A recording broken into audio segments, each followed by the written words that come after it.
KPIX 5 News at 6 begins right now with new information on the fuel storage fire in the East Bay. Good evening, I'm Veronica Dela Cruz. And I'm Ken Bastida. This all started with a huge blast.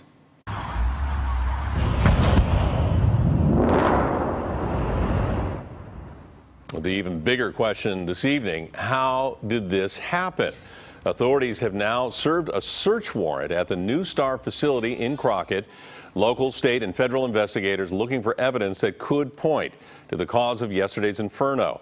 And moments ago, Contra Costa County fire officials said there is no threat that another fire will reignite at that facility. Fire teams are pulling out and turning over the cleanup to New Star. Power's back on at the facility, so authorities will now be reviewing cameras to help in their investigation. We expect that this will be a complex investigation with multiple moving parts and multiple agencies. Now, there are still questions as to whether Monday night's 4.5 quake in Pleasant Hill triggered the inferno. It did cause flaring at 2 refineries in Martinez, and there are a number of Bay Area refineries operating near major earthquake faults. KPIX 5's Wilson Walker live in Crockett with that part of the story. Wilson, what did you find out? Well, look, as you heard at 5 o'clock, they are still investigating what caused the incident that could be seen across the Bay Area yesterday. But as we reported yesterday, they are looking at that Monday night earthquake as a possible factor. And it raises a really serious question, just what is going on with the ground in this area where there is so much fuel infrastructure. We have the Hayward Fault, we have the Calaveras Concord Fault, and then we have the Greenville Fault. So we have a series of faults. Our entire region is, of course, earthquake country, and while they usually happen along those major fault lines, take a look at the USGS maps, and you can see they really can pop up all over the place. So really anywhere in the Bay Area, you can be right on top of an earthquake that's large enough to cause shaking and moderate damage. But the Hayward Fault, suspected to be the most likely source of a major earthquake in our area, doesn't just run beneath Oakland and the Berkeley Hills. It continues north and just south of the very infrastructure we watched burn yesterday.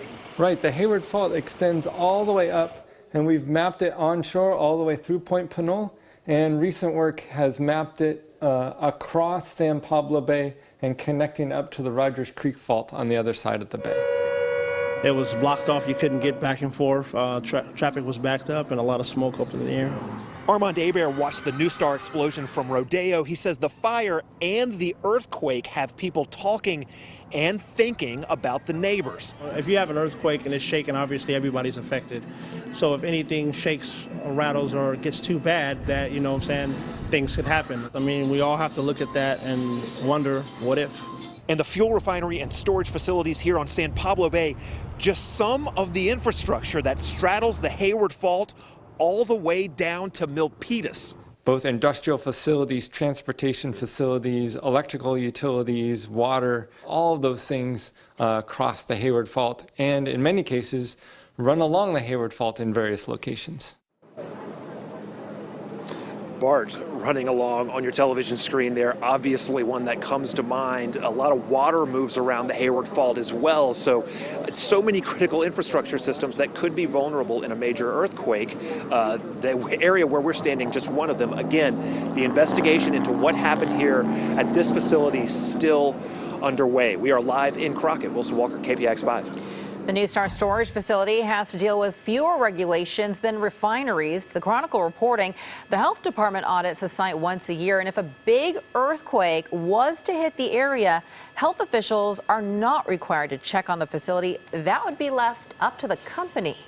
All schools in the John Swett Unified School District will reopen tomorrow. They were closed today due to the storage facility fire.